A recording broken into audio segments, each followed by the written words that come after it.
नमस्कार दर्शक बंधु मु प्रदीप आपण मानक स्वागत करुच्ची आजिर आउ एक नुआ भिडियो रे। तो जहाँकि आज आपण मानक पई बहुत खुशीर खबर जहाँकि पीएम किसान योजना रे समस्त हिताधिकारी को आज केंद्र सरकार तरफ 2000 टंका प्रदान करागला।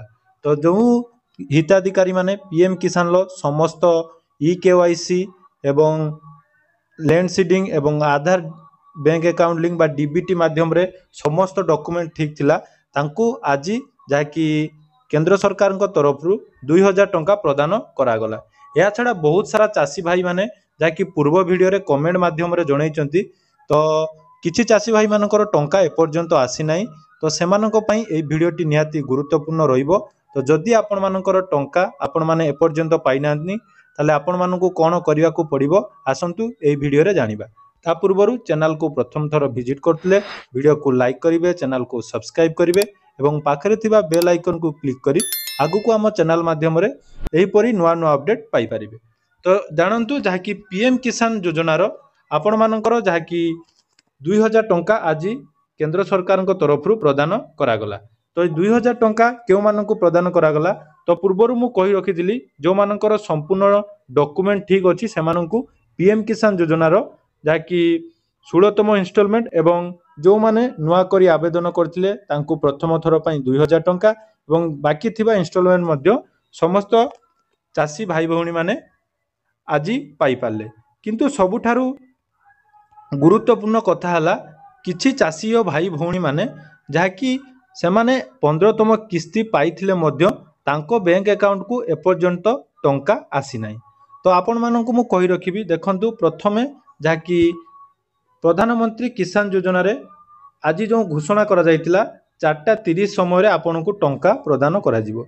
तो कोनोसी कारणवशत एही टंका आपनकू बहुत समय लेट परे जहाँकि केंद्र सरकार तरफ पीएम किसान हिताधिकारी अकाउंट को पठा जायतिला। या छड़ा आपण मानकू कहि रखिबी जहाँकि पीएम किसान योजना रे 9 कोटी जहाँकि कृषक मानकू एही योजना रे आज टंका प्रदान करागला। तेणु जो बैंक रे आपण मानकर डीबीटी एक्टिव अछि सेही बैंक को आपनकर टंका प्रदान करा जायछि। आपण माने पूर्वरु जो माने हिताधिकारी अछंती से माने जानिथिबे पूर्व किस्ती मानकर मध्य एही परी जाकि पीएम किसान योजना रो किछि लोकंकर बैंक अकाउंट को टंका बहुत समय परे आसी थाए। एथिरे आपनको कोनोसी असुविधार सम्मुखीन होबा को पड़िबो नाही कारण जदि आपण माने आपण मानकर डॉक्यूमेंट बा आपण मानकर जदि सब डिटेल्स ठीक अछि तो आज राति सुधा किंबा आसंता काली 10टा सुधा आपण मानक अकाउंट रे एही टंका डिपोजिट हे जिवो।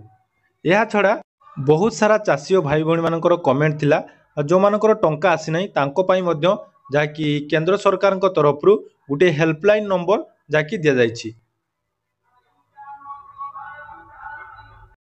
माने देखि बारथुबे जाकि पीएम किसान बा प्रधानमंत्री किसान सम्मानिधि योजना रो जाकि ट्विटर हैंडल ले आपण मानक पई एक गुरुत्वपूर्ण अपडेट जाकि जणे दियाछि जोंथिरे ए पीएम किसान योजना रे जदि आपनको कोनोसी प्रॉब्लम अछि देखंतु आपणकर जाकि गुटे हेल्पलाइन नंबर बा गुटे आपनको सहयोग पई आपण मानक गुटे नुआ करी मोबाइल नंबर एंट्री करा जायछि जहाँकि आपण माने आपण मानकर जे कोनोसी समस्यार समाधान एवं फार्मर मानक एही सपोर्ट मिल पारिबो। तो देखंतु जाकि मोबाइल नंबर टी रहिछि बा फोन नंबर टी रहिछि 155261 बा आपण 011243000606।